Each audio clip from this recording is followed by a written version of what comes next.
σας δείξω μία από τις καθημερινές μου μέρες.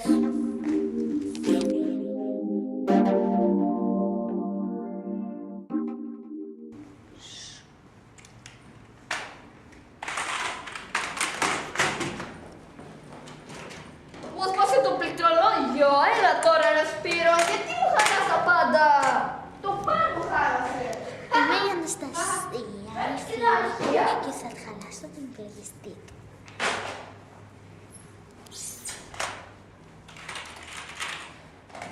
Άλλη μια μέρα από τις υπόλοιπες μέρες, όπως πάντα. Και πάλι μου χάλασε όλα τα αρχεία αυτή η Αναστασία. Είμαι μια φίλη του από το σχολείο και θα το χαλάσω τον υπολογιστή για να μου δώσει σημασία.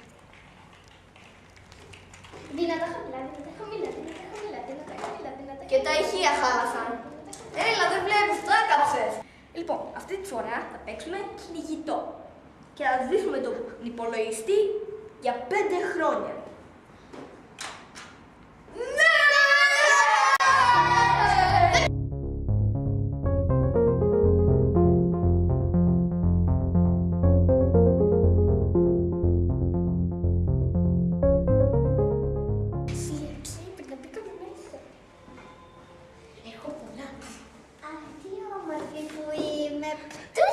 Κοπέλα μου, σε ματιάσω. Ησυχία! Ήρθε ο δάσκαλος! Ήρθε ο φαγητός! Το φαγητό είναι κάτω. Δεν είναι ξύπνος. Και είναι πολύ ψωμί, εγώ δεν είναι. Ησυχία, παιδιά, ήρθε ο δάσκαλος! Τα καλλιτικά κάτω και αρχίζουμε μάθημα. Σωστό. Ας κάνουμε και ένα πείραμα. Κύριε! Ναι. Η Αναστασία έχει μάθει τέχνη. Αναστασία, ξύπνα. Γλυκό μου κοριτσάκι, ξύπνα.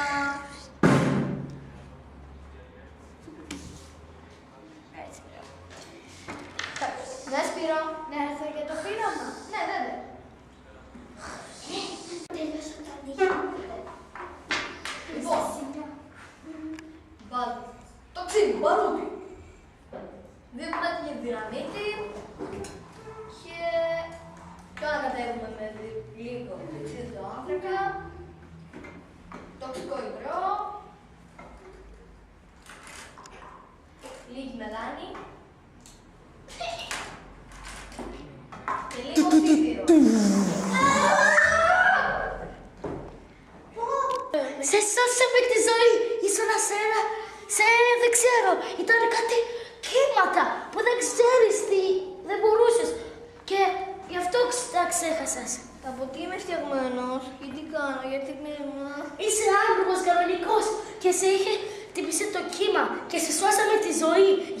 Τι σημαίνει κύμα? Κύμα, η θάλασσα, κάτι ψηλό. Η θάλασσα που είναι ψηλό. Τι είναι η φάλα? Ένα νερό που είναι αλατιμένο. Τι είναι το ένα νερό?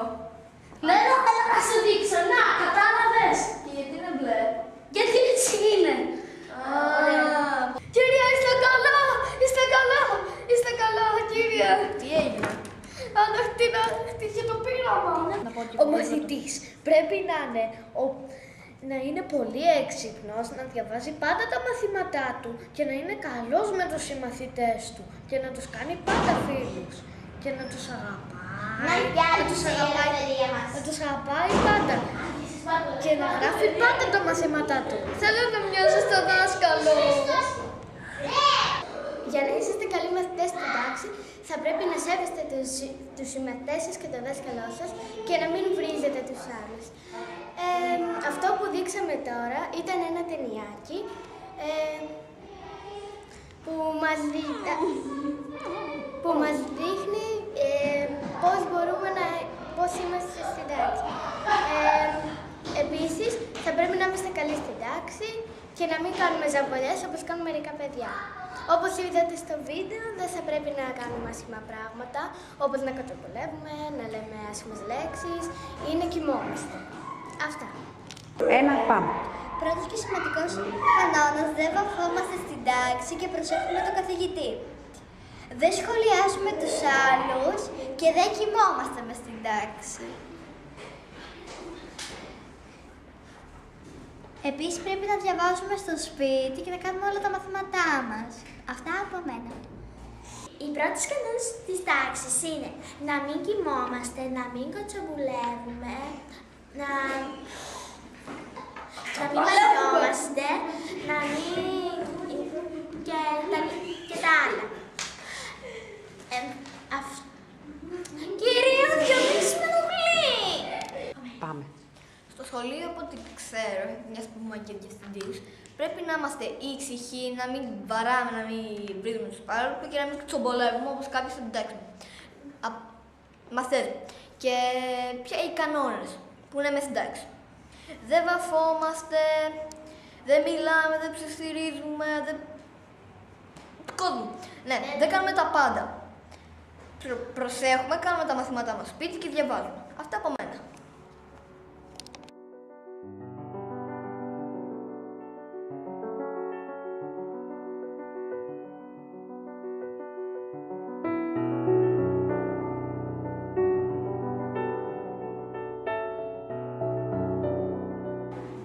Εσύ έχεις καλύτερο έδαφος του δικό μου. Όχι, εσύ έχεις καλύτερο έδαφος. Ναι, ωραία, να σου το πάρω τότε, ας γίνει πόλεμος. Ωραία. Όποιος κερδίσει παίρνει το έδαφος του άλλου.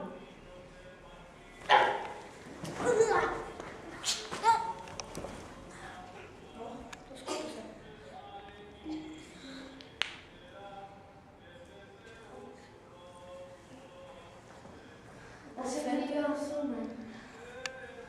Δεν θέλω να γίνουμε πόλεμοι, ούτε διάφορα. Θα γίνει ειρήνη μόνο. Και θα φτιάξουμε και μια πόλη δικιά μας. Πάμε.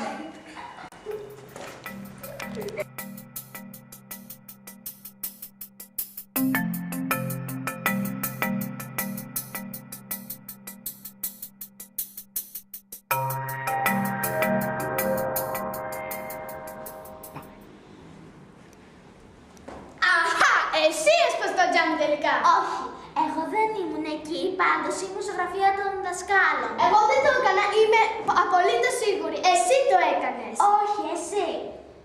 Ναι, καλά.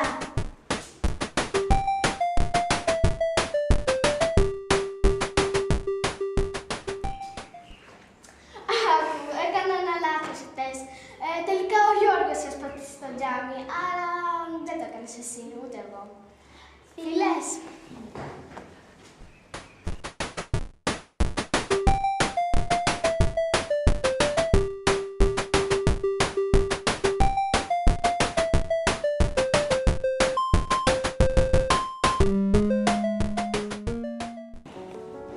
Αστυνομία, βρήκαμε αυτά τα λεφτάκια. Πρέπει να τα δώσουμε σε κάποιον που τα έχει πραγματική ανάγκη. Μπορείτε να τα δώσετε σε όποιον θέλετε. Ορίστε.